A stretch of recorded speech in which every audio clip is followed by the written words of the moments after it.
সকালের কুয়াশাটা পাড়ানোর জন্য মাঠে আসলাম। যে আসলে যেহেতু আমার একটু ডায়াবেটিক, সকালের শহরে থাকলে তো আর সকালের কুয়াশাটা পাড়ানো যায় না। তো এর জন্য রোডের দিকে না গিয়ে মাঠের ভিতরে আসলাম একটু হাঁটতে, যে কুয়াশাটা পাড়ায়, কুয়াশার পানিটা। তো শিশিরটা পাড়ালে অবশ্যই একটু শরীরটা সুস্থ থাকবে।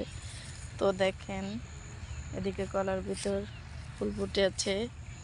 তো এদিকে ধান লাগাইছে, এটাকে বলে আমন ধান নাকি, শীতকালে এরি ধান না আমন ধান বলে।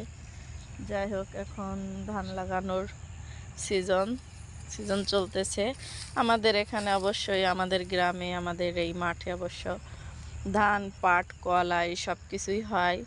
এই দেখেন, একপাশে কলাই, এপাশে কলাই, এবং এপাশে জমির এপাশে এটা ধানের বই।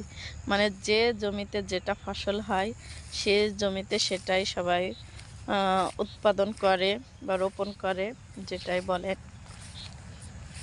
তো